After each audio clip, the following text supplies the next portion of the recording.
Do you think that people overcomplicate motivation? Yes. I find that discussions about motivation, a lot of the time, I mean, you are the soundtrack to a lot of motivation compilation videos. That's right, yeah. Motivation Universe, 40-minute, get up and get after it, Jocko video.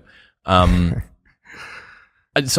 I think that a lot of the discussions about motivation can cause people to believe that there's some magical state that they need to be in before they do something. Yeah, and as I've said since day one, motivation is a feeling that comes and goes, and it doesn't matter whether it's there or not. Discipline is infinitely more important. So no matter how you feel, get up and do what you're supposed to do. That's it. And that's discipline. It's not motivation. If you only did what you were supposed to do when you were motivated to do it, that's leaving it to chance. But if you're disciplined, you go do what you're supposed to do. That's the way it works. I went and listened to an episode you did with Sam Harris 7 years ago now, long time ago. Mm-hmm. He came up with this really interesting idea where he said that you can't fake courage. Yeah. That's one of the most interesting ways to look at it. He said that courage or bravery, I think, is actually what he was talking about. It's an emotion that you can't fake. If you fake bravery when you're terrified, that is bravery. And I kind of feel like motivation is the same thing. If you do the thing when you're feeling unmotivated, that is motivation. That's it.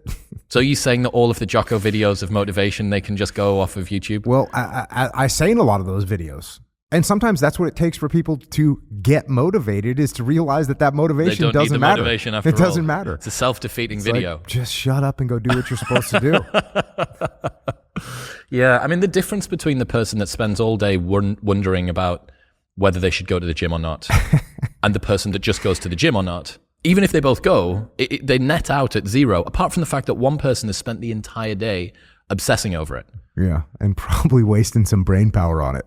There's this thing called, I bro-scienced, called the anxiety cost. So, opportunity cost, mm-hmm. right? That you, because of doing one thing, you can't do another thing. Anxiety cost to me is the wasted mental effort that you go through obsessing over something when you could fix it quite easily by just doing it. It's one of the most compelling reasons for doing a morning training workout for me. If you got to train every day, every morning when you wake up, your daily to-do list resets, right? You get out of bed and then your to-do list of meditate and walk the dog and answer emails and do all that. The sooner that you can front load that stuff, the rest of the day is just... Yeah, discipline equals freedom. That's it. I mean, if you have the discipline to get up and get the things done, well, I often tell a similar story. This is the same thing that you just said, which is, hey, the weekend where you really only had two things to do for the weekend, whatever it was. You had to write this thing and you had to answer this other thing. And on Friday, you're like, I'll do it tomorrow. And on Saturday, like, I'll do it. And it's basically hanging over your head the whole weekend. Whereas if you'd just done Friday afternoon, the whole weekend would have been a lot better. So just do the thing. I agree with you. Just do the thing, man. What does courage mean to you? Is that a good definition from Sam, do you think? Doing the thing in spite of the way that you feel?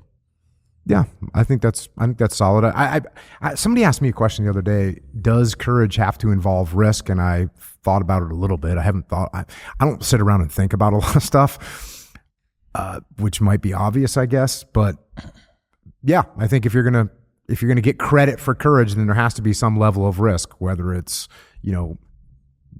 capital risk in doing something in a business or physical risk if you're doing something to run into a fire to save somebody. Yeah, so I think courage has to have some kind of risk involved. And then, yes, I agree with Sam Harris when he pointed out that if you're acting, if you're doing the thing, then that's courage, no matter how you feel inside your little brain. What's happening, people? If you enjoyed that, then press here for the full, unedited episode. And don't forget to subscribe. Peace.